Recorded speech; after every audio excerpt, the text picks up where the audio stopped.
Have you ever felt like you're just not good enough? You try your best, but still feel like you're falling short. You compare yourself to others, doubt your abilities, and question your worth, even when there's no obvious reason to. Today, we're going to explore why this happens, how it connects to anxiety and depression, and most importantly, how to rebuild your self-worth from the inside out. This video could shift how you see yourself forever. That quiet voice in your head that whispers, "You're not smart enough, not attractive enough, or not successful enough." That's not you. It's usually a learned belief.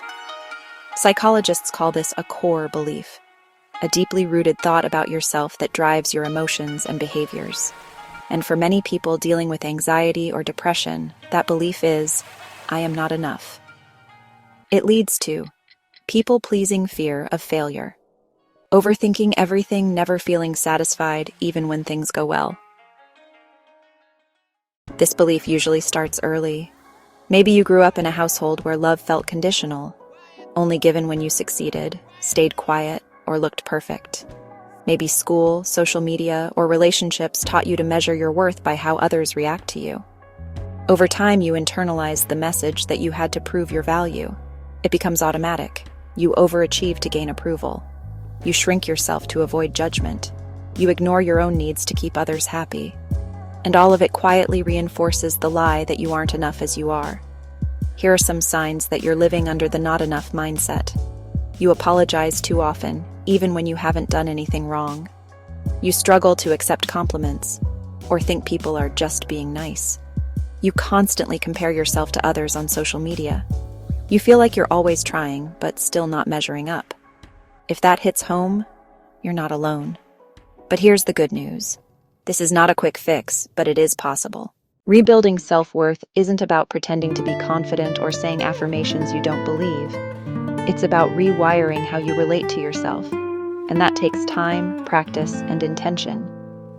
Here are 7 powerful, research-backed strategies you can start using today. Practice self-compassion, not self-criticism.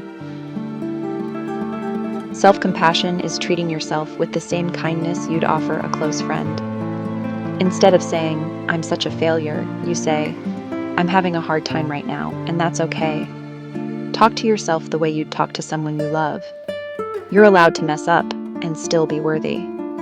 Dr. Kristen Neff, a leading researcher in self-compassion, found that individuals high in self-compassion exhibit greater emotional resilience, lower anxiety, and healthier self-esteem. Try this. When you mess up or feel inadequate, pause and say, "This is a moment of suffering.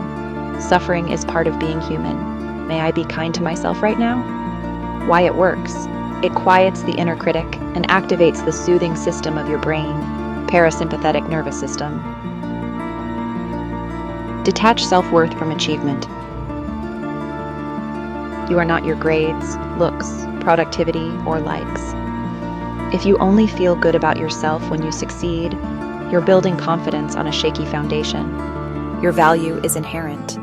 You don't have to earn it. True self-worth means you are valuable simply because you exist, not because of your performance, looks, or productivity. Try this. Make a list of who you are, not what you do. Kind, loyal, curious, resilient, creative. Focus on being, not performing. Why it works. It builds identity-based confidence instead of result-based pressure. Challenge and reframe negative self-beliefs.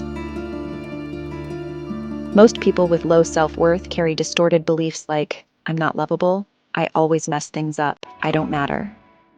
Cognitive behavioral therapy, CBT, teaches us that these thoughts are not facts, they're mental habits, and they can be rewired. Start simple. I am worthy of love even when I'm not perfect. Repeat it daily. Your brain literally rewires over time. Neuroplasticity. Try this. Use the ABC model from CBT, A equal sign. Activating event, for example, made a mistake at work. B equal sign belief, for example, I'm stupid. C equal sign consequence, for example, anxiety, guilt. Now challenge the belief. Is it 100% true? What's a more balanced belief? For example, I made a mistake, but I'm learning.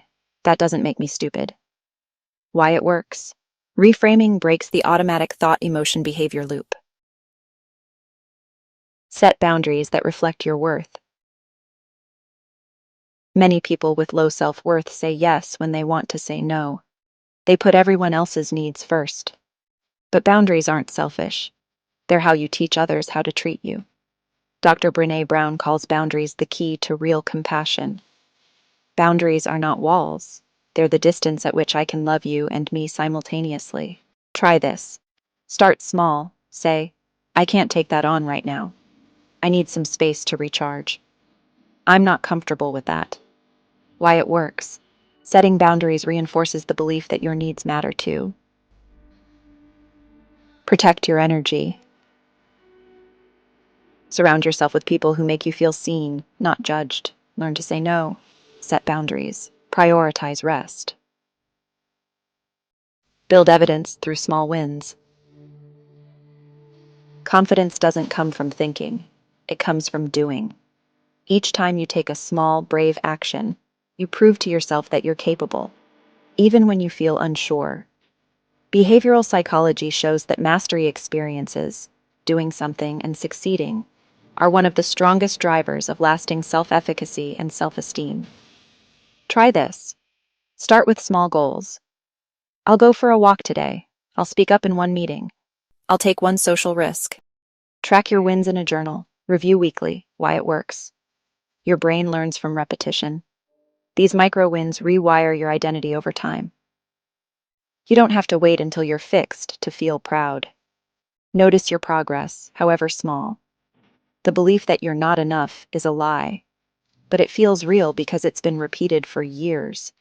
Today is your invitation to start rewriting that story. Create a self-worth ritual. Rituals are powerful because they send a signal to your brain. This matters.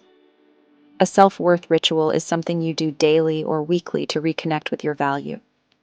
Try this. Morning check-in. How do I feel today? What do I need? Mirror mantra. I'm learning to love myself, even when it's hard. End of day review. Write 3 things you did well. Neuroscience confirms that repeated focus on self-appreciation strengthens neural pathways associated with positive self-view. Why it works. You're training your brain to expect respect from yourself and others. Rebuilding self-worth isn't a one-time shift. It's a quiet, courageous decision you make every day. To speak to yourself with kindness. To stop chasing validation. To remember that you are worthy before you prove anything. Let's talk in the comments. What's one thing that's helped you feel more confident or worthy? Or just type, I'm enough. That's your first step. If this video helped you, give it a like and subscribe for more mental health tools you can use in real life. You are enough, exactly as you are.